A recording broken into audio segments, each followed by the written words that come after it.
Assalamualaikum warahmatullahi wabarakatuh. Terima kasih kepada teman-teman yang sudah menyempatkan waktunya pada diskusi kali ini, diskusi ke-139 edisi Filsafat Ekonomi dengan tokoh Friedrich August von Hayek. Hayek lahir pada 8 Mei 1899, lahir di Wina, salah satu ibu kota intelektual terbesar di Eropa, dengan zodiak Taurus. Beliau adalah seorang anak sulung dari 3 bersaudara, juga pernah menjadi profesor botani di Universitas Wina.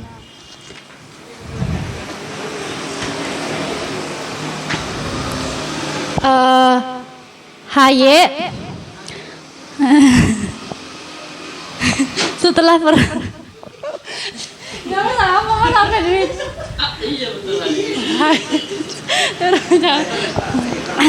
Hayek itu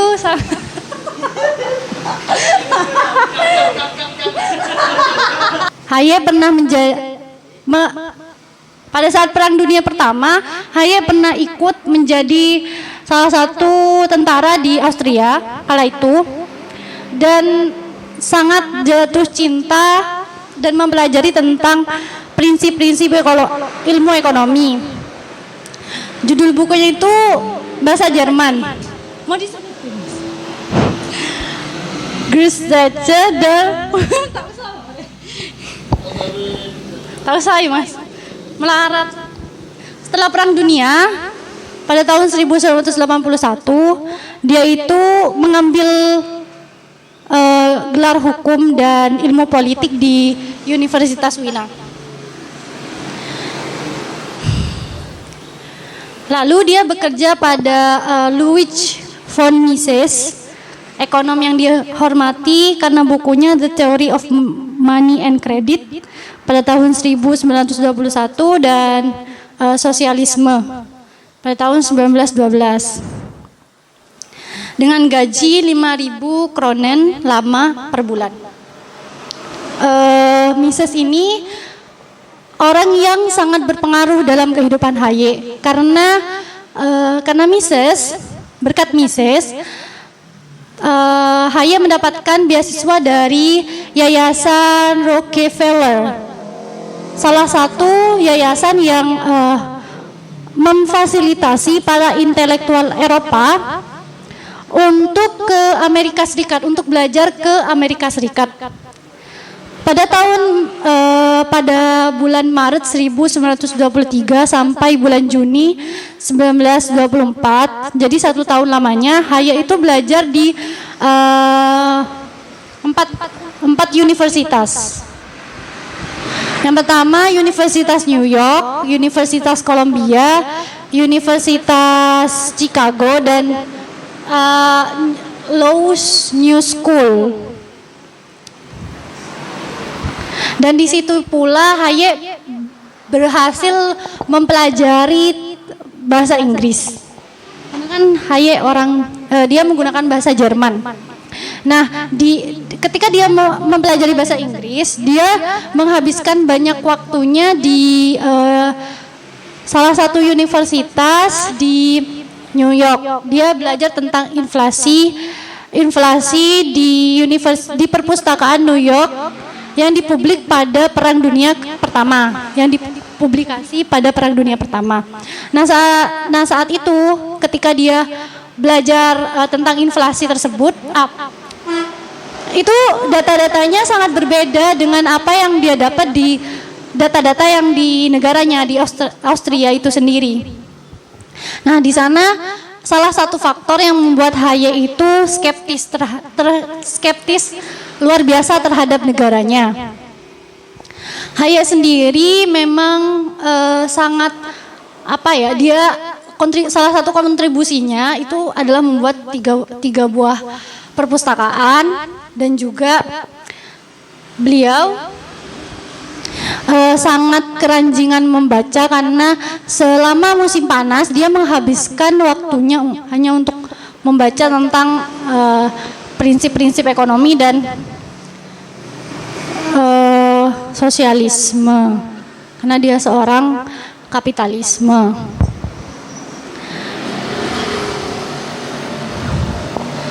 Pada tahun 1927 Haye bergabung dengan lembaga riset siklus bisnis Austria dan pada tahun 1929 dia menjadi dosen di Universitas Wina tanpa bayaran. Saat itu Haye setelah pulang ke negaranya, ke Austria, dia itu jatuh cinta kepada sepupunya, tapi sepupunya itu sudah menikah dengan orang lain sehingga dia menikah dengan Hela pada tahun 1926 dan dianugerahi 2 orang anak, yaitu Maria Felicitas pada tahun 1929 dan Lawrence pada tahun 1934.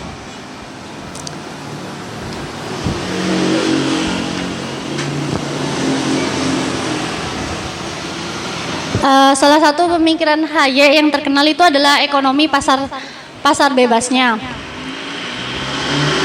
Masyarakat itu bebas untuk menentukan nasibnya karena dia sangat setuju dengan liberalisme, salah satu idealnya.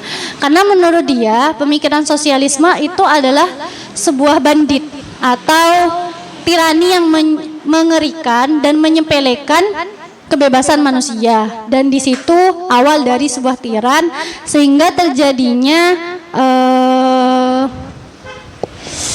pembantaian,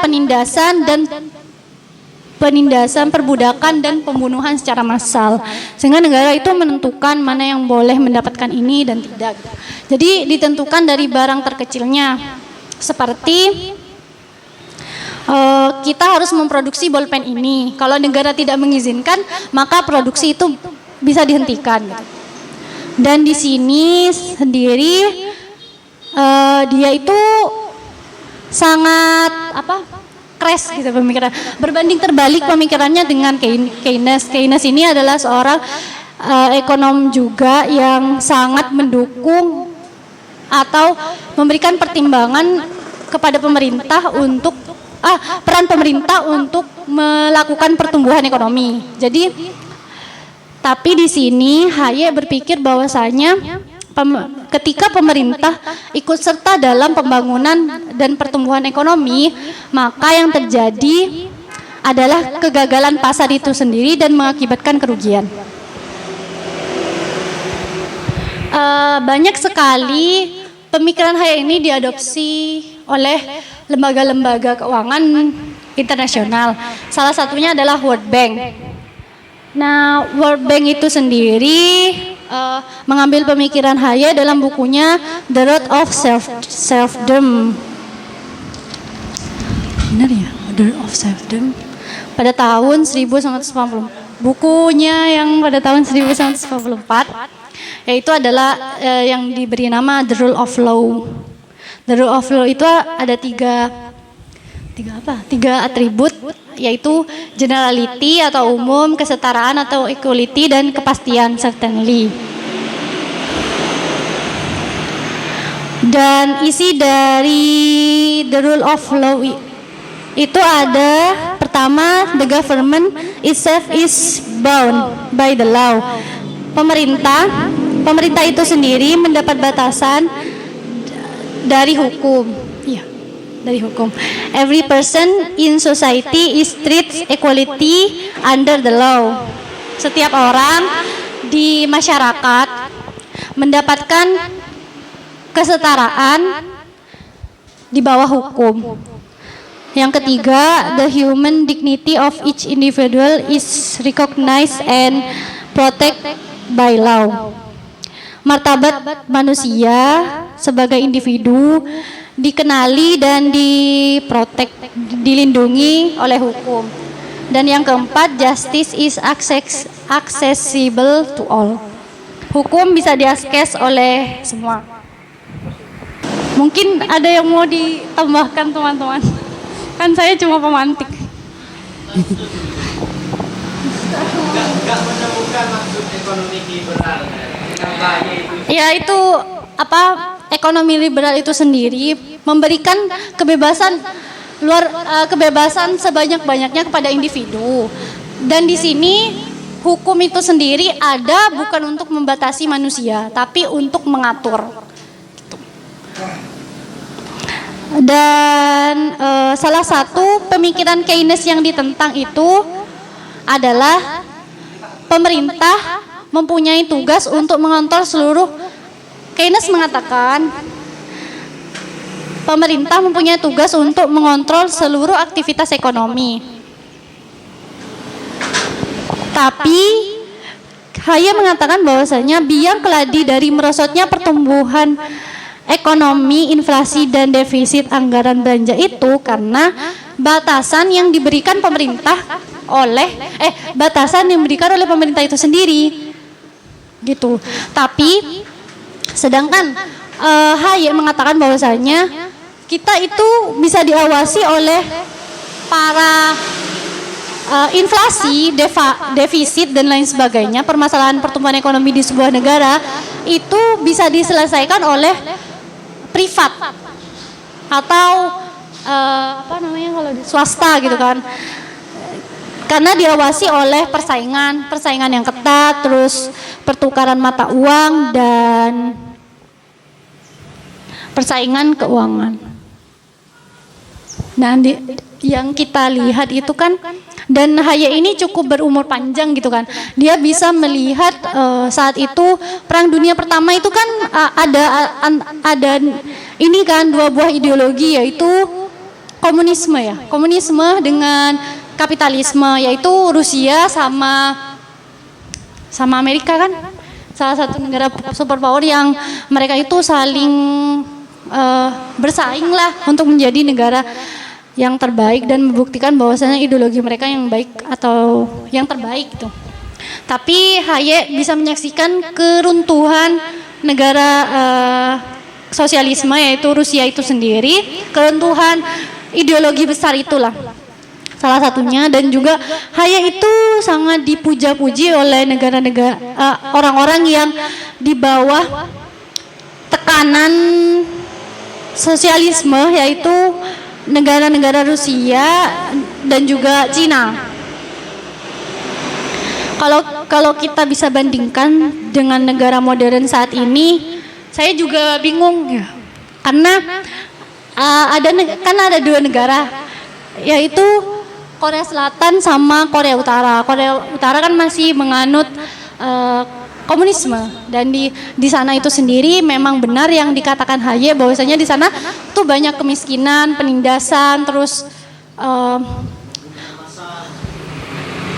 masa kok tak tahu ya, intinya hak-hak individu tidak didapatkan. Sedangkan di negara Korea Selatan itu perekonomiannya berkembang pesat.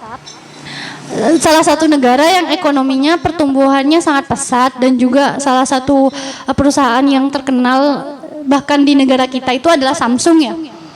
Tapi di sana memang kebebasan individu diperoleh, tapi ada masalah lain. Masalah lainnya yaitu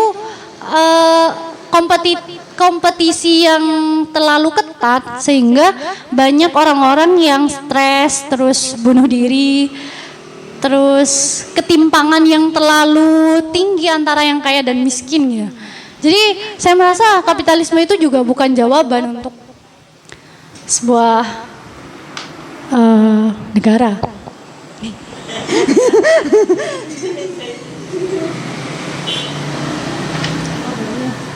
Dan juga George Orwell, kita tahu George Orwell adalah seorang penulis, seorang sosialis yang menulis tentang Animal Farm sama 1887 yang tentang negara totalitarian.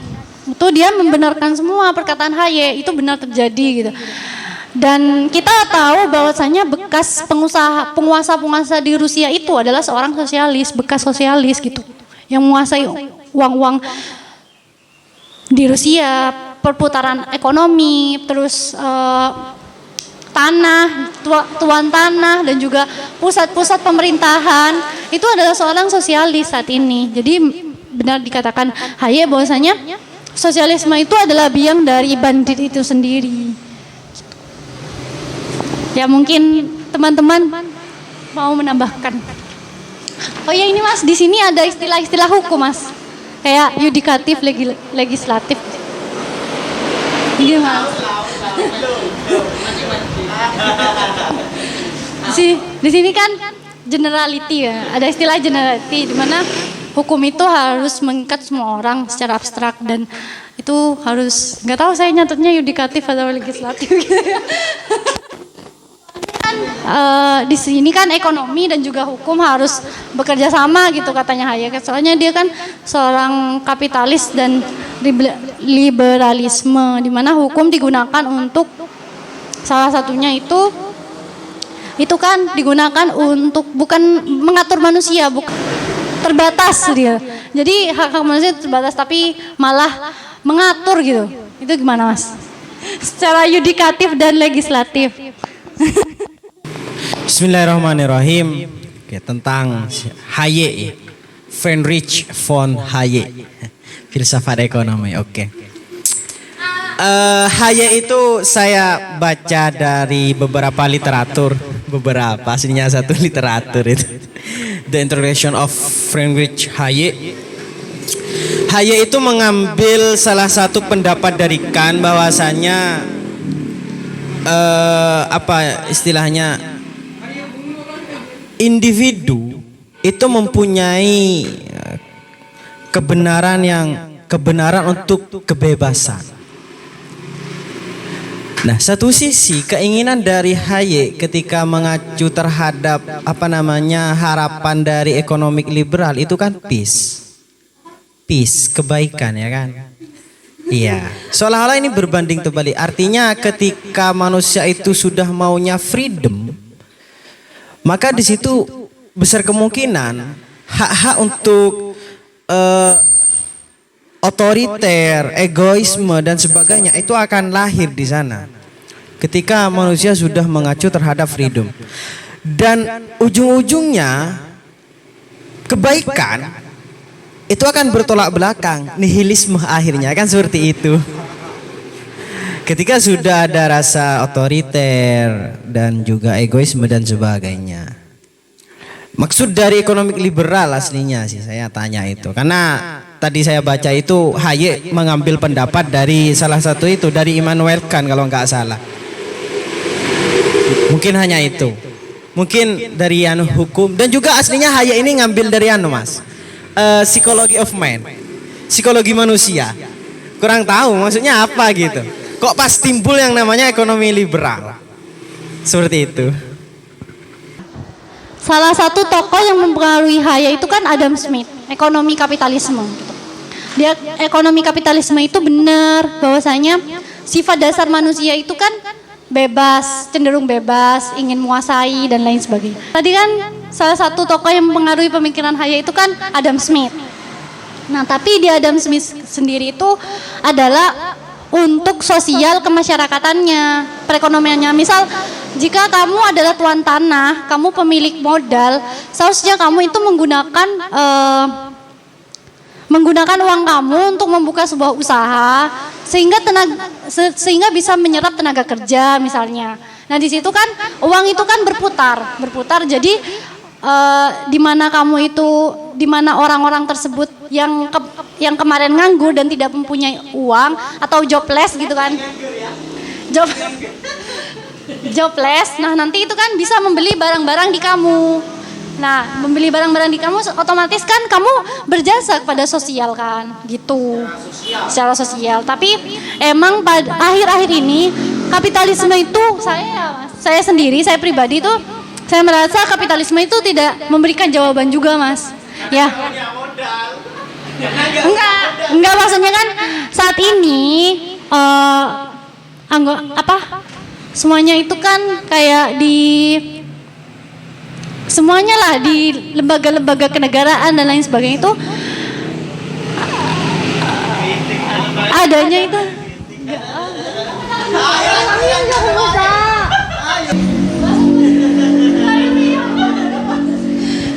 Ya intinya kan saya melihat sendiri gitu loh, bahwasanya dulu Jadi harus ada. Ayo lagi.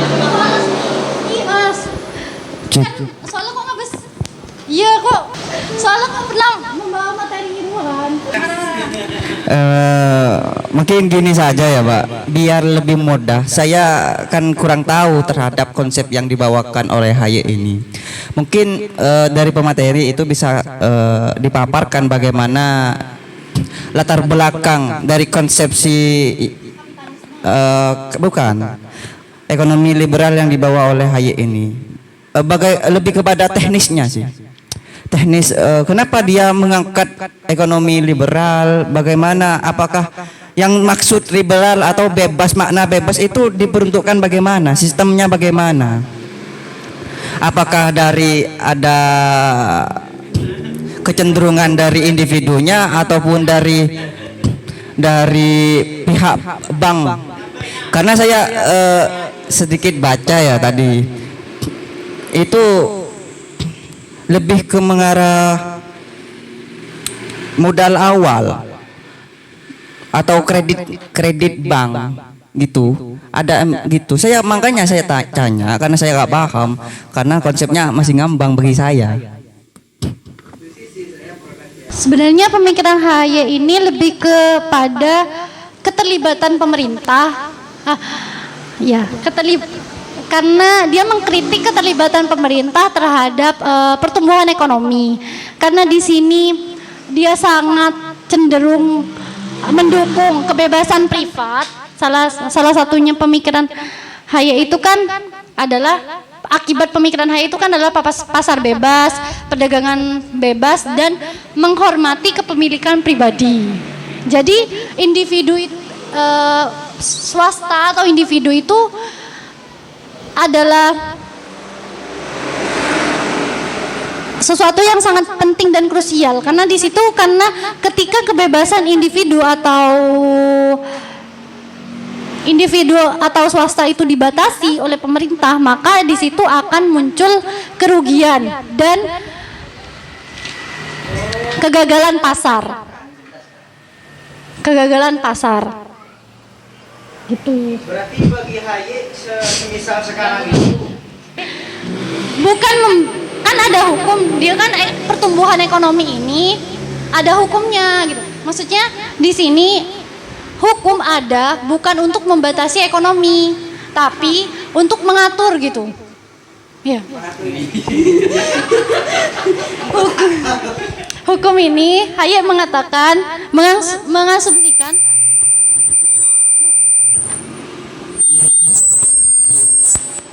hukum sebagai produk netral dan bebas.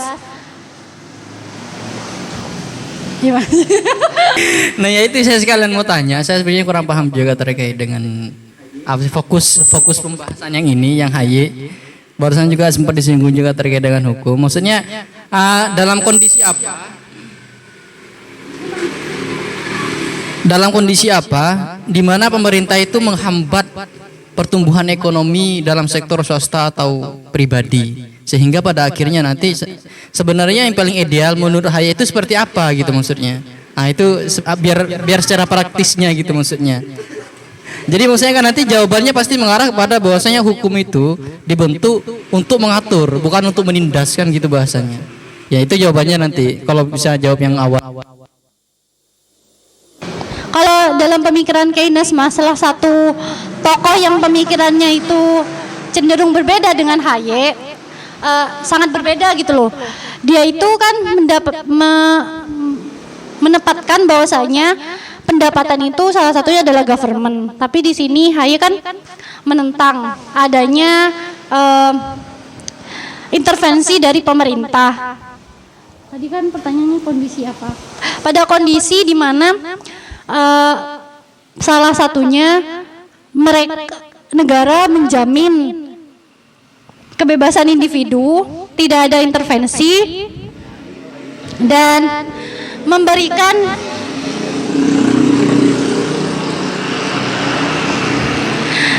Dan hukuman tersebut harus equality gitu, harus diberlakukan kepada semua pihak tanpa ada pilih-pilih gitu, tanpa kecuali, dan harus ada kepastian hukum di sana, dan hukum tersebut harus mengikat semua orang. Benar nggak? Mungkin ada tanggapan lain? Enggak, saya mengharap jawaban di mana emang kondisi itu justru sesuatu yang tidak diharapkan. Misalkan dalam kondisi apa? Saya pertanyaannya dalam kondisi apa? Masalah seperti yang diungkapkan HY itu, di mana memang pemerintah itu sedikit membatasi, terus menindas terhadap ekonomi rakyat, terhadap ekonomi swasta, itu seperti apa kondisinya, dalam seperti apa, sehingga nantinya pada akhirnya HY ini memberikan suatu solusi yang ideal. Seharusnya seperti ini negara gitu, seharusnya seperti ini. Jadi gitu loh maksudnya. Jadi kalau misalkan pada akhirnya dijawab nanti equality before the law, terus kepastian hukum, pokoknya asas-asas hukum yang ideal itulah. Pada akhirnya equality before the law itu makna yang paling bisa diterima oleh kita itu bukan kita maknai sebagai hukum itu setara, maksudnya semua manusia itu bukan setara depan hukum. Dari awal hukum itu tidak setara gitu loh. Itu kalau kita mau menerima yang di era sekarang, maksudnya pencuri dengan koruptor itu bahkan berbeda gitu maksudnya. Jadi jenis hukumnya, padahal yang mencuri lebih banyak koruptor misalkan. Kenapa yang paling sering dihukum malah pencuri biasa seperti nenek-nenek seperti itu? Dari awal hukum itu tidak setara. Maksudnya equality before the law kalau misalkan ditafsirkan ulang, memang itu yang paling ideal secara tafsir kitabiah. Iya. Yang Anda sebutkan itu tadi secara apa? Praktek gitu kan? Yes. Praktek di lapangan itu tidak setara gitu. Ya, justru itu. Yang disebut kepastian hukum di era sekarang bukan yang terletak pada undang-undang. Undang-undang itu harus bisa memastikan hukum di awal. Tapi yang harusnya ada kepastian hukum kan ketika di akhir, ketika orang itu bahkan mau dihukum, kan begitu. Jadi bahkan pakar hukum sekarang itu mengalihkan fokus bukan kajiannya kepada undang-undang, tapi kepada praktek hukum itu sendiri. Maka tafsiran seperti asas hukum, kepastian hukum, equality for the law bukan lagi ditafsirkan kepada undang-undang. Karena itu dasar dari awal itu syarat parlemen, hukum di parlemen itu seperti itu. Tapi yang dibahas oleh pakar hukum sekarang itu terkait dengan praktek hukum yang ada di masyarakat gitu loh. Jadi kalau misalnya kita mau tafsirkan ulang equality before the law, bahkan hukum itu tidak setara dari awal gitu. Itu dari komposisi hukumnya, bukan hukum secara administratif. Hukum secara administratif yang parlemen itu sudah setara dari awal. Kalau gak setara gak mungkin diundangkan kan gitu. Kalau misalkan diambil dari kepastian hukum secara literal seperti itu, kepastian hukum disebut kepastian hukum jika hukum itu bisa memberikan kepastian secara praktek di masyarakat begitu. Equality before the law, bahkan dari awal hukum itu tidak setara, maka pakar hukum mengatakan bahwasanya sudah berekspektasi lebih kecil. Apa diartikan equality for the law? Mereka mengartikan bahwasanya tidak apa-apa hukum itu, ini bukan tidak apa-apa ya, karena sudah berserah diri, tidak apa-apa hukum itu tidak setara. Tapi yang setara dimaksudkan dalam hal ini bahwasanya semua manusia, semua bangsa harus bisa mengakses keadilan hukum. Aksesnya saja yang harus setara. Jadi kalau misalkan saya rakyat jelata nih, saya berperkara dengan Pak Luhut, saya berlapor kepada polisi terus bisa memproses. Gitu loh. Jadi saya punya akses yang sama dengan Pak Luhut. Bukan semerta-merta ketika mentang-mentang saya rakyat jelata punya masalah dengan Pak Luhut, ketika saya lapor polisi terus semua polisi ditolak, itu tidak setara justru. Jadi equality before the law sekarang itu ditafsirkan secara lebih, harapannya lebih ke bawah, karena memang equality before the law diartikan sebagai bahwasanya manusia itu harus setara depan hukum dalam hal akses hukumnya. Kalau dari awal hukum itu tidak setara. Kalau misalkan saya berperkara di pengadilan saya dengan Pak Luhut, maka secara persepsi umum pasti Pak Luhut yang menang, karena emang begitu, hukum itu memang tidak setara dari awal gitu loh. Yang terpenting equality for the law itu akses saya terhadap hukum itu bisa. Ketika rakyat jelata itu bisa mengakses hukum, equality for the law harusnya sudah bisa dilaksanakan gitu. Itu equality for the law gitu. Itu beda lagi dengan kepastian hukum gitu loh. Ingin saya maksudkan begitu. Kalau misalkan kayak gitu maksud saya juga. Iya. Kalau di dalam ekonomi mungkin pada pemberian izin kepada swasta yang mau membuka usaha dengan cara memberikan izin pendaftaran usahanya gitu, salah satunya gitu menurut Haye. Dan juga tidak ada diskriminatif gitu loh antara pengusaha baru dengan pengusaha lama, seperti itu mungkin Mas menurut Haye. Apa yang ditawarkan dari Haye kan sebenarnya? Itu kita pernah mendengar istilah privatisasi kan? Privatisasi itu adalah upaya badan usaha milik negara yang kemudian dijual kepada pihak swasta agar menjadi kepemilikan secara pribadi, secara swasta. Yang pertama, kepemilikan secara umum ditangani oleh BUMN, tapi kemudian ditawarkan kepada swasta agar dimiliki secara pribadi kepada pihak perusahaan swasta. Nah, itu sebenarnya salah satu solusi dari pemikiran Haye itu sebenarnya privatisasi.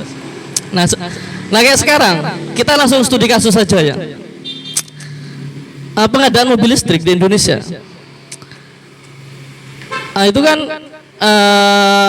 sejauh ini pengadaan mobil listrik di Indonesia itu sejauh ini itu masih ditangani oleh PT Industri Baterai Indonesia. Itu punya BUMN. Nah, tapi baru-baru ini Erick Thohir memberikan pernyataan bahwasanya saya tidak mau monopoli pengadaan mobil listrik ini, maka kemudian saham yang dimiliki oleh BUMN ini kemudian saya tawarkan kepada pihak-pihak swasta agar tidak terkesan monopoli. Tapi peran negara untuk mengintervensi itu tetap hukumnya wajib. Nah, ini sebenarnya ambigu kalau menurut saya. Kalau menurut pemantik itu bagaimana?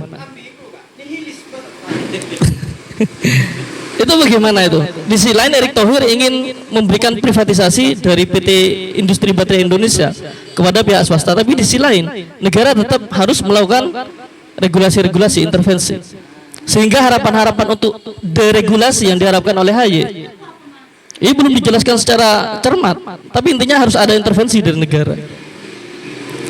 Itu gimana menurut Mantik terkait pengadaan mobil listrik itu? Kalau seumpamanya dari awal itu emang untuk diprivatisasi, maka seharusnya pemerintah memberikan kebebasan sepenuhnya kepada swasta. Kan seharusnya seperti itu kalau dari pemikiran Haye itu sendiri. Karena intervensi, balik lagi ke pemikiran awal, intervensi dari pemerintah itu sendiri adalah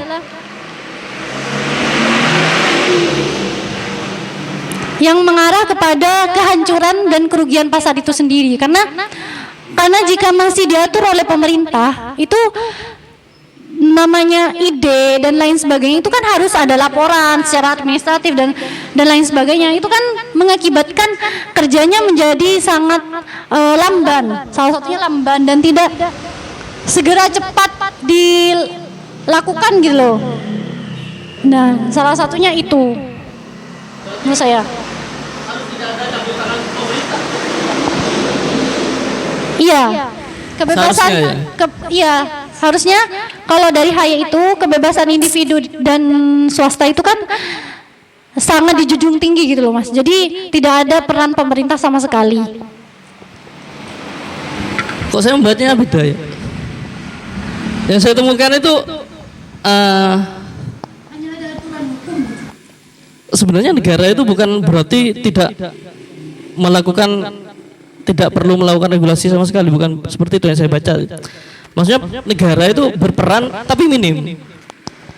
Bukan maksudnya negara itu berperan tapi minim, tapi intinya itu harus ada upaya deregulasi. Kalau istilahnya Haye itu. Jadi istilah deregulasi ini adalah kayak semacam meminimalisir regulasi-regulasi yang diterapkan oleh negara terhadap bagaimana perusahaan-perusahaan swasta itu bergerak. Bukan meniadakan peran negara sama sekali. Ujung-ujungnya apa yang terjadi? Ya kalau kata Keynes, kita tahu ya, Great Depression di Amerika pada tahun 1929 atau yang biasa disebut dengan Black Tuesday, itu adalah salah satu fenomena kehancuran ekonomi di Amerika.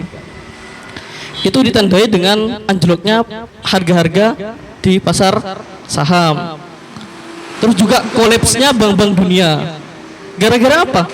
Gara-gara kepanikan manusia. Manusia itu pada waktu itu sama-sama berlomba-lomba ingin menarik uang tunai yang ada di bank-bank dunia dan juga menarik uang-uang untuk investasi.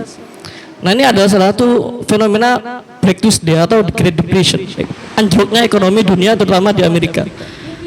Defisit. Nah, ini kalau kata Keynes penyebab utamanya karena kita terlalu meringankan beban pemerintah, dalam artian ini akibat dari kita meminimalisir peran pemerintah sehingga kita sebagai perusahaan swasta itu memiliki kesewenang-wenangan yang tidak terbatas sehingga munculnya arogansi. Ya, ujung-ujungnya Great Depression itu penyebabnya katanya gara-gara model-model privatisasi HY itu sebenarnya. Gara-gara HY kan tadi ya, Mas? Iya, Mas, tetap kebebasan individu dan swasta itu adalah yang paling tinggi gitu loh, kata HY, karena salah satunya yang membuat dia itu, salah satu faktor yang membuat dia itu tidak skeptis pada negaranya itu kan pada pemerintahan Austria kan, karena laporan keuangan yang dia laporan inflasi yang ada di negaranya itu berbeda dengan yang ada di Amerika gitu. Kenapa berbeda seperti ini gitu? Dan di sini salah satu kejahatan moneter monopoli yang dilakukan oleh pemerintah karena kontrol yang dilakukan oleh pemerintah. Tuh, Mas. Jadi pengawasan itu sendiri, pengawasan ke uang, defisit dan juga inflasi itu diawasi oleh pesaing antara swasta dan juga pertukaran mata uang. Kalau menurut saya itu.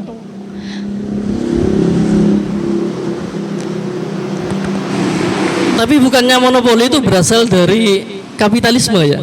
Dan kapitalisme, oke, sekarang saya ingin menjadi pihak sosialisme saja. Saya ingin mengkritik perdebatan antara kaum liberalisme dengan sosialisme. Dari pandangan kaum sosialisme, produk dari adanya filsafat liberal itu akan munculkan apa yang disebut dengan kapitalisme, dan kapitalisme itu akan menghasilkan sebuah monopoli. Itu hanya dalih saja bagi seorang HY menganggap bahwasanya monopoli itu gara-gara keterlibatan negara yang sangat besar. Tapi kalau dari pihak sosialis itu bukan dari penyebabnya, bukan dari keterlibatan negara, tapi emang itu produk dari kapitalisme itu sendiri. Sehingga yang kembung itu bukan perusahaan-perusahaan milik negara, tapi perusahaan-perusahaan segelintir orang yang memiliki modal yang lebih besar daripada orang-orang yang lain. Itu kan sistem kerja kapitalisme kayak gitu. Adanya upaya untuk memperkaya diri. Itu. Tapi dari HY kan menawarkan bahwasanya kesetaraan dan equality hukum itu tadi kan, Mas. Tentang bagaimana orang-orang bisa mengakses tidak ada diskriminatif antara pemulai usaha baru dengan usaha lama. Ya mungkin memang salah satu masalah dari kapitalisme itu kan ketimpangan gitu kan. Ketimpangan. Jadi tapi bukan berarti sosialisme itu aman gitu untuk diterapkan, karena adanya penindasan, pembunuhan secara massal, perbudakan dan juga banyak kebebasan individu yang tidak didapatkan di sistem komunisme itu sendiri. Misalnya kalau di dalam novelnya George Orwell itu kan yang semuanya itu kan diambil dari kisah nyata, di mana data-data yang disiarkan kepada negara, bahkan seks saja itu diatur oleh negara. Jadi kita sebagai individu bebas itu tidak berlaku di negara sosialisme. Seperti itu, Mas. Dan sayang sekali ekonomi itu tidak bertumbuh, ide-ide individu itu tidak berkembang dengan alasan ya karena dia terlalu diatur oleh negara itu sendiri.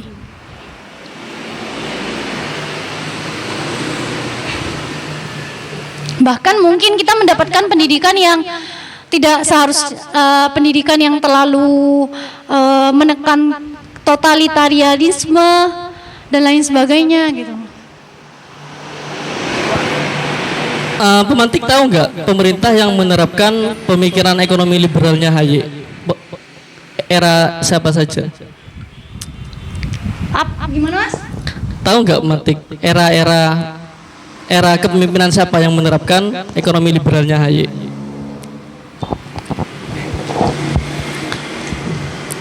Kalau sejauh yang saya pahami ada dua era itu yang menerapkan ekonomi liberalnya Hayek. Itu era Margaret Thatcher, itu kalau nggak salah Perdana Menteri Inggris, dan juga Ronald Reagan, itu mantan Presiden Amerika kalau nggak salah. Nah itu, bagaimana itu antara keduanya itu progresivisme dari ekonomi ketika era mereka itu? Jadi dari, saya bertanya ini. Pemikiran dari Hayek. Terinspirasi oleh pemikiran Hayek. Soalnya kan kita cukup tahu saja. Kalau kita tahu, emang tahu bagaimana kondisi ekonomi pada dua era tersebut, setidaknya itu menjadi gambaran bagi kita seberapa efektif penerapan ekonomi liberal dari Hayek ini. Makanya saya kan nggak tahu, makanya saya tanya ini. Tapi kalau di sini kan Hayek itu cukup berumur panjang. Umurnya kan dia meninggal pada tahun 1922. Dan saat itu dia melihat kehancuran negara dengan ideologi komunisme di Rusia gitu kan. Dimana hancurnya itu kan gara-gara ideologi ini terlalu membatasi kebebasan individu. Salah satunya, dan di situ pemikiran Hayek itu kan sangat dipuja-puji oleh orang-orang yang bekas tindasan dari negara-negara yang merasakan sendiri tentang sosialisme, penindasan dari sosialisme itu sendiri. Yang sosialisme. Ya karena ada batasan individu dan juga banyak sesuatu yang diatur oleh negara. Misalnya kan di Cina ada pembatasan untuk melahirkan anak lebih dari 2 gitu, ya kan? Dan juga kalau di Korea Utara itu sendiri pendidikannya itu sangat sangat mendoktrin untuk membenci Amerika dan juga untuk mengasihani Korea Selatan yang kan dia kan pro Amerika kan, Korea Selatan. Di samping itu kita tidak pernah memikirkan bagaimana dampak positif dari sosialisme dengan meminimalisir jumlah angka pengangguran, poverty, kemiskinan. Tapi di negara sosialisme itu kita seperti layaknya hanya statistik angka gitu loh, Mas. Ya sama. Tapi kan kayak kita tuh nggak ada artinya, kita hanya pekerja seperti layaknya hewan pekerja gitu katanya Mas. Kita dipaksa bekerja untuk menanam padi gitu misal. Lah kita dan di sana ada juga di negara sosialisme itu penindasan anak, eksploitasi anak. Anak-anak itu bukan disekolahkan tapi malah dipekerjakan gitu. Dan itu untuk kepentingan para negara, dan di situ disebut sebagai bandit gitu loh. Negara sebagai bandit. Sejauh yang saya pahami, hal itu terjadi hanya pada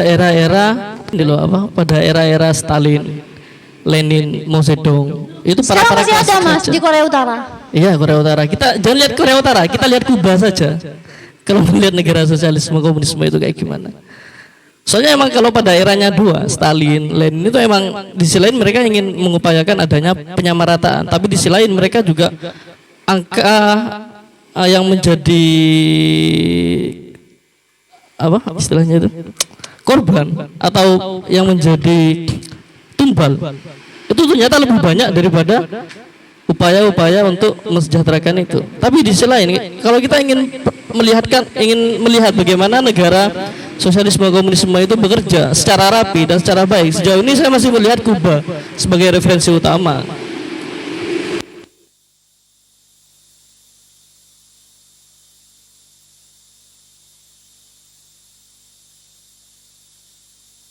Cek. Enggak, maaf saya nanyanya sangat mendasar karena memang saya tidak terlalu mengerti juga secara lebih jauh. Soalnya saya sedikit menyambung misalkan dari tawarannya Hayek tawarannya Hayek itu kan mengatakan bahwasanya ekonomi bebas atau ekonomi liberal freedom gitu. Saya mau narik kata kunci. Sebenarnya freedom di sini itu tanpa intervensi pemerintah, itu yang pertama. Atau yang kedua,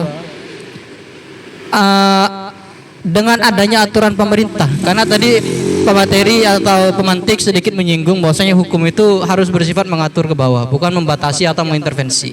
Jadi sebenarnya freedom di sini diartikan itu sebagai tanpa intervensi pemerintah atau adanya aturan dari pemerintah gitu. Jadi biar jelas arahnya kemana nih.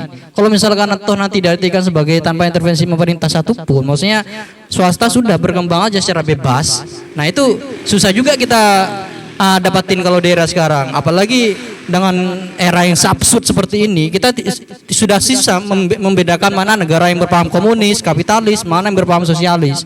Gitu. Karena memang banyak negara yang memiliki latar belakang itu justru menawarkan hal yang berbeda, bahkan menawarkan sesuatu yang menggabungkan antara kapitalisme digabung dengan sosialisme. Absurd, semuanya absurd sekarang ini. Jadi membedakan negara dengan paham seperti itu akan sangat susah. Karena perbedaan sekarang itu lebih justru kepada sistem pemerintahannya, makin demokrasi atau tidak gitu. Jadi lebih sederhana seperti itu. Jadi pertanyaan saya, apa sebenarnya secara sederhana apa yang dimaksud dengan freedom di situ? Jangan dengan kebebasan ekonomi di situ, maksudnya secara sederhana. Karena di sini Hayek itu kan bapak neoliberalisme. Disebut bapak neoliberalisme karena saat itu ekonomi di Eropa,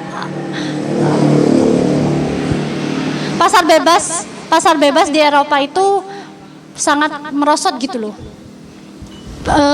Kepercayaan terhadap pasar bebas di Eropa saat abad ke-19 itu merosot karena karena adanya intervensi pemerintah. Nah di sini kembali lagi Mas, itu kan tadi bahwasanya pemerintah ikut andil, tapi dalam mengawasi gitu. Mengawasi di sini itu kayak tidak terlalu mengatur. Misalnya hukum-hukum dan undang-undang itu kan dari pemerintah.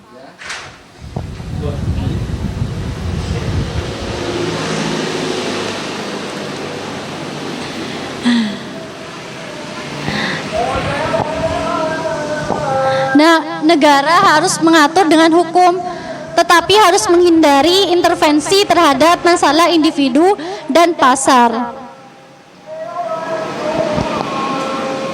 Gitu, Mas. Jadi walaupun individu bergerak sendiri-sendiri, hasilnya justru melahirkan sebuah keseimbangan dan membahagiakan semua pihak. Gitu, Mas.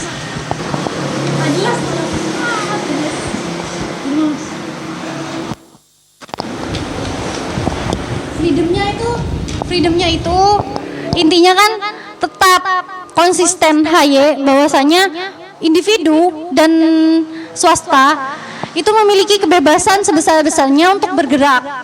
Tapi di lain sisi pemerintah ada peran pemerintah itu sangat sedikit gitu loh. Sangat sedikit. Salah satunya itu pendaftaran. Salah satunya untuk mendaftarkan usaha dipermudah, adanya akses hukum yang ya itu.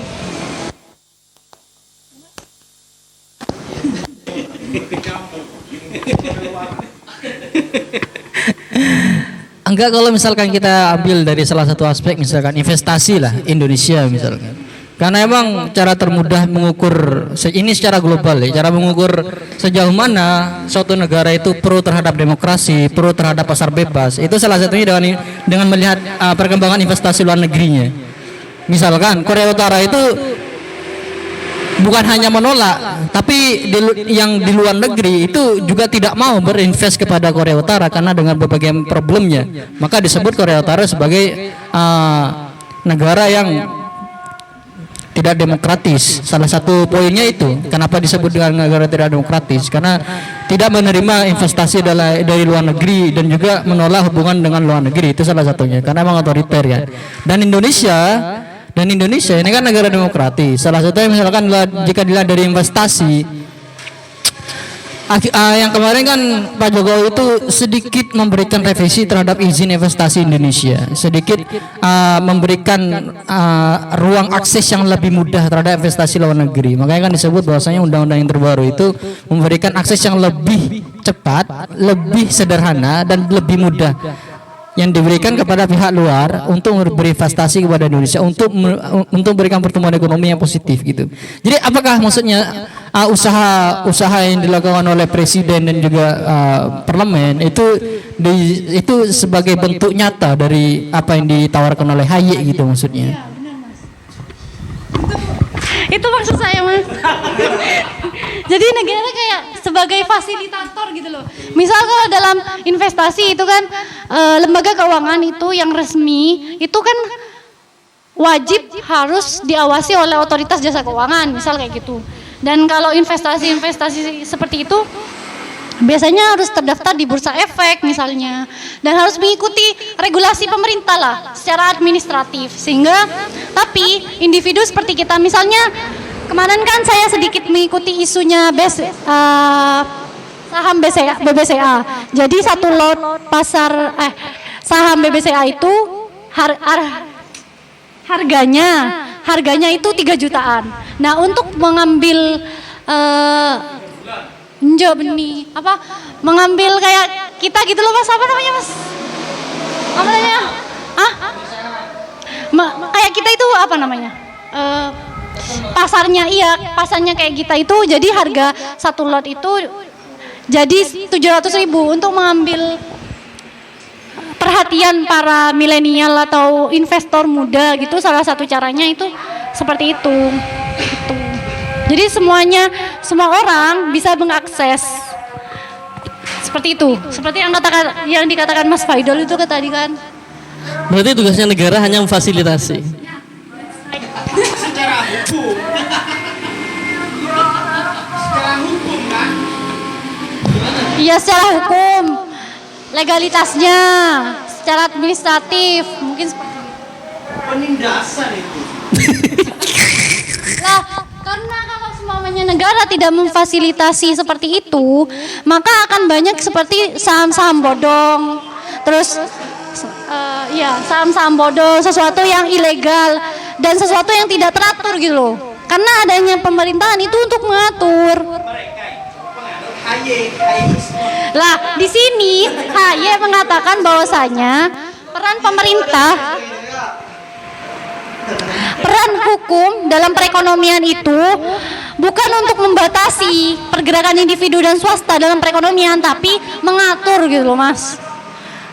Catat, itu penting nih. Mengatur itu sama dengan membatasi.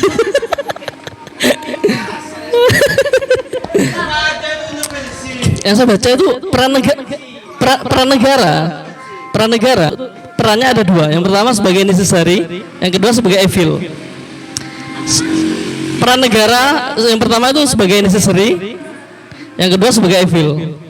Nah, sebagai necessary ini adalah bahwasanya dalam pengaturan kerja ekonomi, peran negara itu harus setidaknya mereka berperan dalam menjaga tatanan, menjaga keamanan, dan menjamin adanya aturan hukum-hukum yang berlaku. Itu peran negara, tapi itu minimal. Itu sebagai necessary, perlunya negara bagi perputaran ekonomi liberal dari Hayek. Sebagai evil di mana? Sebagai evil atau penjahat, negara itu adalah evil, penjahat. Yang dimaksud dengan penjahat itu adalah dengan keterlibatannya yang maksimal. Itu negara sama aja dengan bandit ekonomi. Dalam artian tidak ada freedom dalam kebebasan individu ataupun swasta untuk melakukan tindakan-tindakan ekonomi. Yang saya baca itu peran negara loh ya, dari proses berjalannya ekonomi liberal.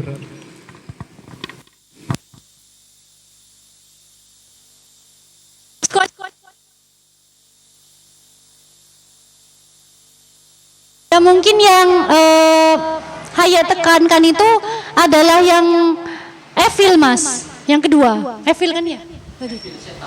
Iya, evil kan? Iya. Negara itu sebagai bandit menyepelekan kebebasan manusia, dan tirani yang mengerikan. Di mana negara itu sendiri bisa dengan mudah memanipulasi data-data yang krusial, dan itu sangat berdampak kepada perekonomian, pengambilan keputusan swasta dan lain sebagainya gitu. Dua-duanya itu peran negara yang masuk ekonomi liberal, bukan salah satu. Bisa sebagai necessary, penting, bisa sebagai efek atau pembatas. Bukan harus pilih salah satunya. Ya, Haye mengkritik yang evil, Mas. Gitu. Nggak boleh gitu kata Haye. Hah? Enggak, semuanya bahaya dari ketidakadaan freedom, dan juga bahaya dari intervensi pemerintahan itu kepada swasta dan individu itu seperti apa gitu. Jika pemerintah terlalu intervensi dan terlalu menuntut tidak memberikan kebebasan kepada individu dan swasta, maka yang terjadi adalah tiran di situ.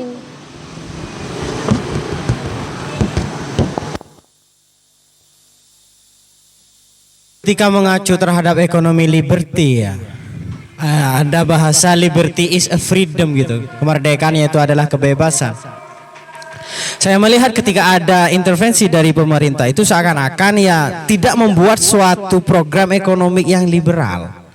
Artinya masih ada satu sisi, itu adalah kepentingan. Sehingga di satu sisi, di lain pihak, terutama yang memiliki keinginan untuk bukan untuk punya usaha sendiri, ketika masih ada harus administratif, seolah-olah itu bertolak belakang dengan arti freedom itu. Toh meskipun bebas, toh meskipun nantinya adalah ada semacam hanya mengawasi, hanya fasilitator katanya. Itu bertolak belakang dengan freedom itu, kebebasan dalam untuk berekonomi, berusaha dan sebagainya. Kan seperti itu. Semisal hanya untuk menjadi fasilitator, ya buat apa kan gitu. Aslinya. Mungkin ada tawaran lain dari ekonomi liberal ini terkait ya, karena rancu seakan-akan Kak. Satu sisi ada yang menjadi suatu yang bentuk penting, dan satu sisi menjadi gak terlalu penting itu, yang disebut dengan evil, kan gitu. Nah, ketika nanti ekonomi liberal aslinya yang mana gitu, ideal yang disebut ekonomi liberalnya itu di mana? Ketika dua-duanya.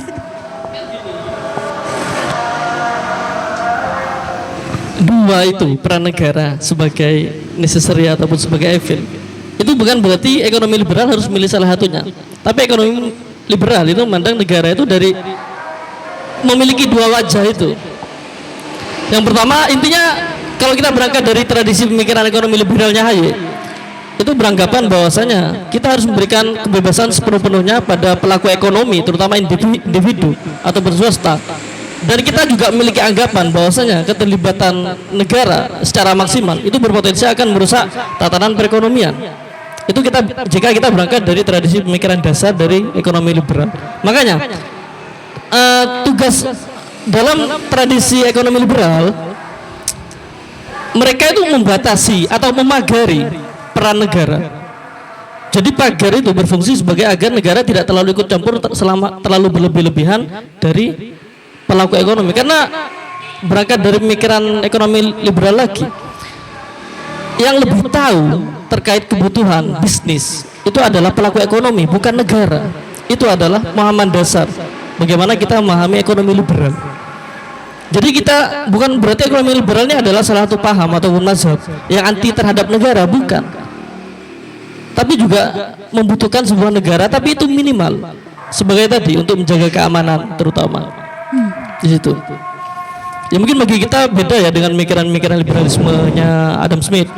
Itu kalau nggak salah ya murni pure negara harus menjauh tidak ada keterlibatan. Tapi dalam ekonomi liberalnya Hayek itu masih ada keterlibatan gitu. Tapi freedomnya itu masih ya, freedomnya itu enggak